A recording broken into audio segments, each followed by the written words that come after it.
Okay, so don't worry, I don't have another 77 slides.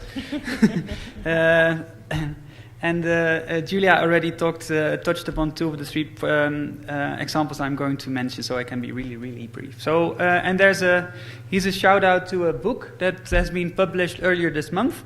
That features a chapter I've written about one of the projects I will be talking about, the video labeling game. So over the past couple of years, many researchers have been in looking at various kinds of crowdsourcing and came up with different lists of, it's also always nice to order examples.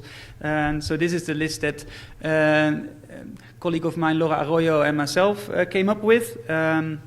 We divide the crowdsourcing landscape in 6 different topologies, and I would just like to touch upon 3 of them. Julia already mentioned the co-curation, and I think crowdfunding, we sort of have an understanding what that means. So to start off with is this project that we first invented this in 2009, and ever since we've been working and improving this game. The starting point was quite simple. Actually, 2 motivations. One is the fact that making manual annotations is very time-consuming. Also, the annotations that people would like are time-based, and making time-based annotations is very time-consuming.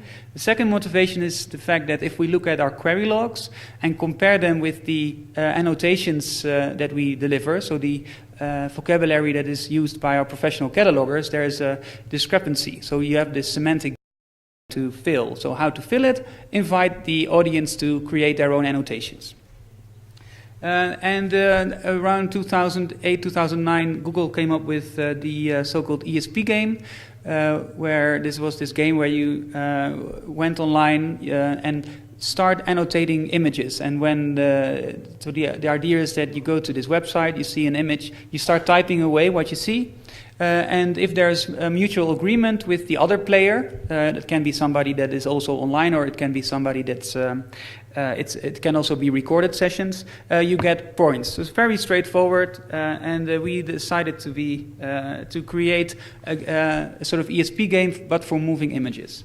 And that game is called Waar is dat? It's Dutch for, it's sort of Southern Dutch for what's that? So we've done several iterations with this game, so the most recent iteration is called Spotvogel, and we are collaborating a nature documentary series. One of the major challenges in doing crowdsourcing is reaching out to a crowd, and how to better do that by collaborating with very popular programs. So the way it works is that we get approached by broadcasters, or we approach broadcasters and say, okay, let's do this crowdsourcing activity. So if you if you allow us to provide access to your content, we will ask your fans, your viewers, to annotate the collection. So so I can actually go online and show it. I will be the only one playing it. But so this is oh, I know how to fix this. Okay. So but then playing is going to be. Okay, so this is the website. You can select any one of the videos. If you think, oh, these are not so interesting, that you can press this one, and it refreshes. In this crowdsourcing example, I think we have 900 video clips in. So say I would like to help annotate this one.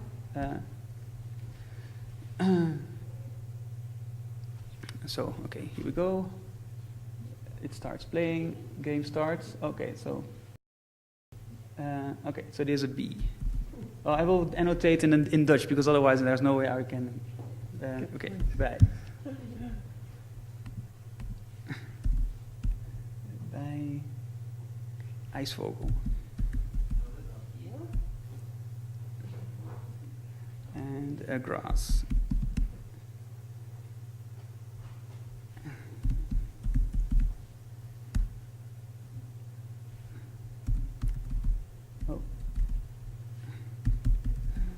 speaker. Oh, hi. Okay. Okay, I think you have this basic understanding on how this works. You can. We have some people playing this game for 30.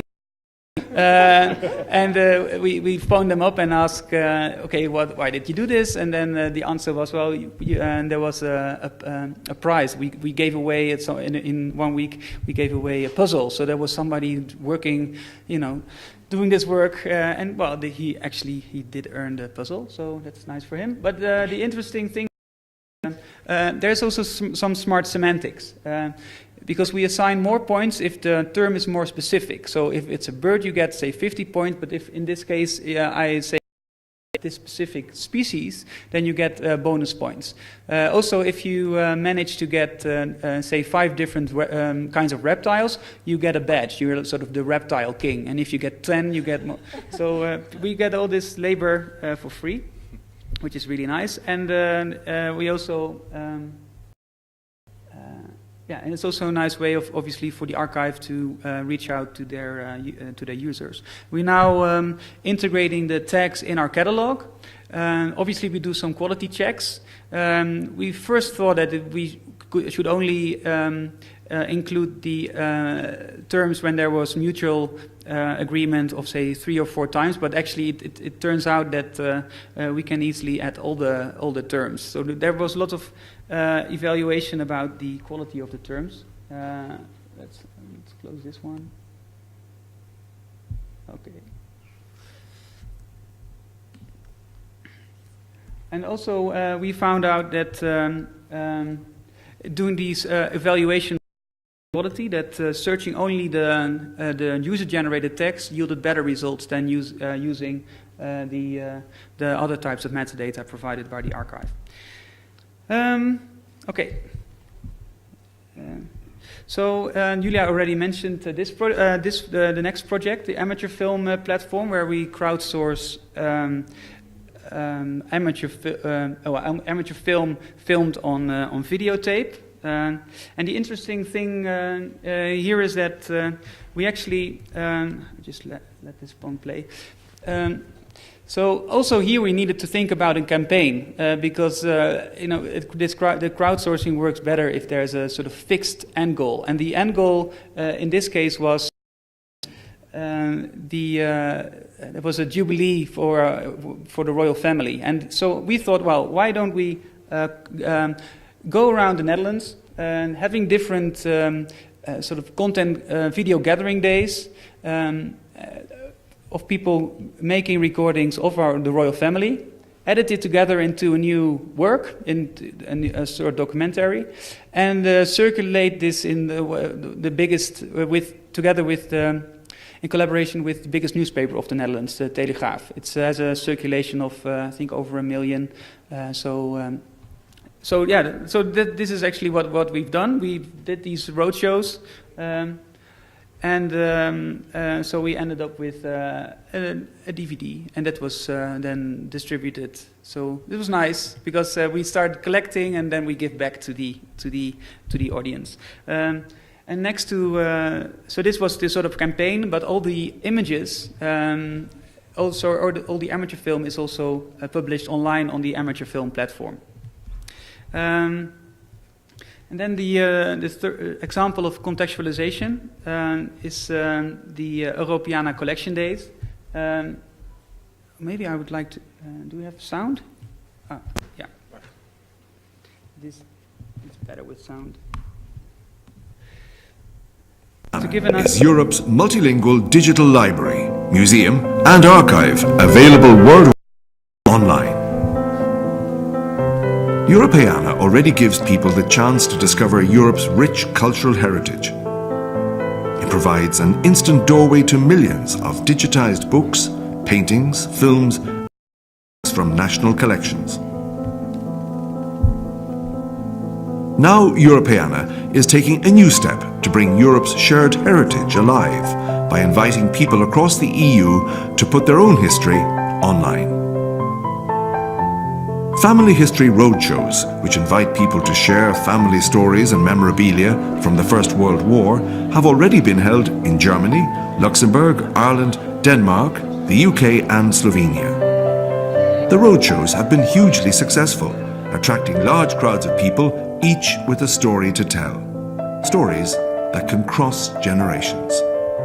Stories that can be told in new and innovative ways, opening up the digital world to many for the first time.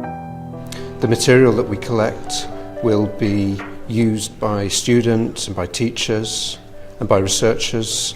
The material that we're getting are stories which have not been seen by the Academy.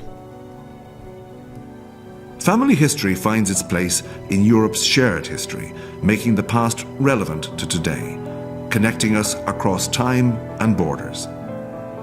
And it does so in ways that are relevant to how we live today, how we access information, how we share, and how we talk to each other in the 21st century.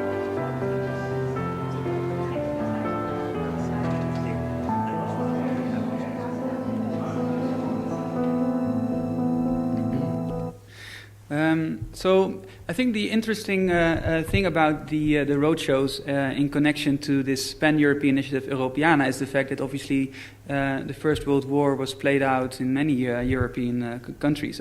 All European countries have been affected by it.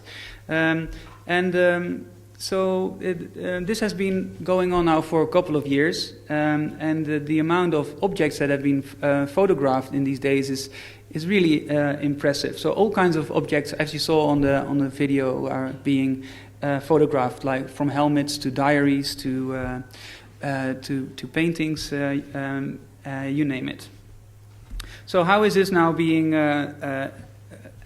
provided access to? So there's this a website where the content can be found. And the interesting thing about this website is that it not only provides access to the content created by the audience, but it also links to content provided by institutions. So with one search, you can actually go and look at user contributions and also look at, in this case, diary from the Stewart Library in the US. So just to end, so looking at the digital content lifecycle, this is a very simplified model that tries to capture the different processes in archives, from describing, managing, discovering, using and reusing and creating. If we look at the different types of crowdsourcing, it's very interesting picture emerges. From what we see, by looking at what's happening in our field, almost all the stages in the digital content lifecycle can have a crowdsourcing layer added to it. These are just some examples, and there's much more experimenting to happen. I think what is also vital is that we sort of move from these early days of doing experiments into making crowdsourcing as a part of our flows. So why don't we have these kind of video labeling games for as policy, not as projects for a fixed amount of time. So that's all I wanted to share. Thank you.